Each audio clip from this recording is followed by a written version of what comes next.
Content creator হিসাবে কিন্তু এত জনপ্রিয়তা অর্জন করছে সেটা কিন্তু আমার জানা ছিল না। এই অসুস্থতার পরে ডে 1 থেকে আসলে জানতে পারলাম যে সে কত বড় একজন সেলিব্রিটি ছিল, তাকে কত মানুষ ভালোবাসত। তা আমরা এইটুকু অনুরোধ করলো যে তাকে সবাই ভালোবাসে, এর মধ্যেও অনেকে অনেক নেগেটিভ বক্তব্য করেছেন। তা আমার সেটা কোনো আমার আফসোস নাই, আমার এটাতে কোনো আমার দুঃখ নাই। কিন্তু অনেকে না জেনে না বুঝে এই ধরনের কমেন্ট করে থাকেন, খারাপ কমেন্ট করে থাকেন।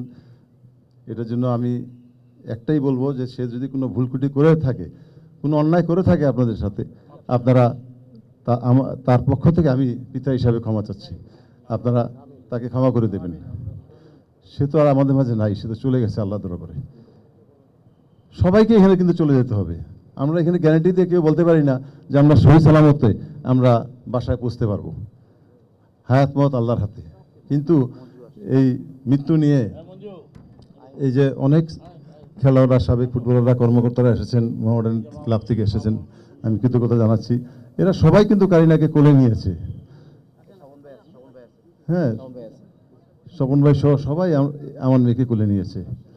তো আমার এইটুকু একটা অনুরোধ থাকবে, আপনারা যারা এখানে আছেন, মিডিয়া ব্যক্তিত্বরা আছেন, যে এই যে আমার মেয়ে কী কারণে আজকে আমাদের ছেড়ে চলে গেছে। বাংলাদেশে এই হেপাটাইটিস এ এবং ইর কোনো চিকিৎসা নাই।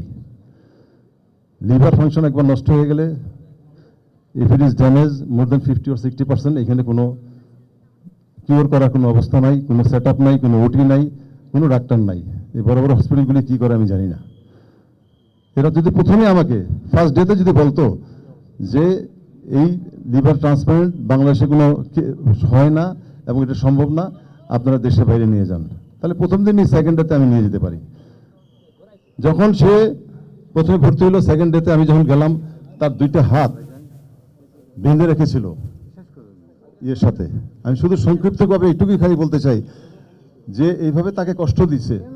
আমি দুইটা হাত খোলার পরে তাকে বললাম যে বাবা একটু কি খাবে তুমি? বলছে পানি খাবো। সে এক গ্লাস পানি খেলো। আবার দ্বিতীয় দিনে আমি আর কিছু খাবে, আবারও পানি খেলো। খাওয়ার পরে তাকে আমি আবার শোয়াই দিলাম। সে বললো যে পানিটা টেস্ট ভালো লাগছে না।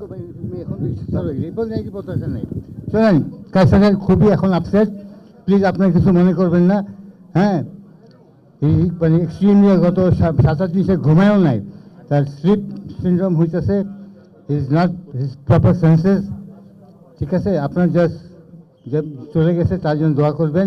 টেস্ট করে যখন জানা গেল যে she is been affected by hepatitis A এবং ই, তার মানে এই এ এবং ইর চিকিৎসা বাংলাদেশে নাই। এর এবং এটা এফেক্টেড হলে এটা লিভার ফাংশন 60 to 70% প্রথমেই ড্যামেজ হয়ে যায়। এটা আমি জানতাম না। আমরা এটা প্রথম দিনে জানানো ছিল যে বাংলাদেশে এটার কোনো অপারেশন হয় না, কোনো সেট আপ নাই, ওটি নাই, কোনো সার্জন নাই, ডাক্তার নাই, এগুলি তো বলে নাই। আমাদের প্রথম দিনই বলা উচিত ছিল যে আপনার নিয়ে, তাহলে আমি পরের দিন ভিসার সমস্যা ছিল, ভিসার তো কোনো সমস্যা ছিল না, পরের দিন নিতে পারতাম। তো আমি অনেকে আমার জিজ্ঞেস করে যে ডাক্তারদের গাফিলতি আছে নাকি।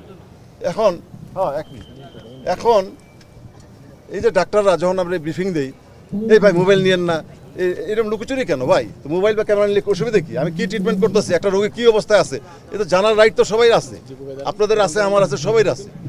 তারা কি বলে ব্রিফিংটা দেওয়ার পরে বলে যে ভিডিও করেন না, আমাদের ইয়ে করেন না।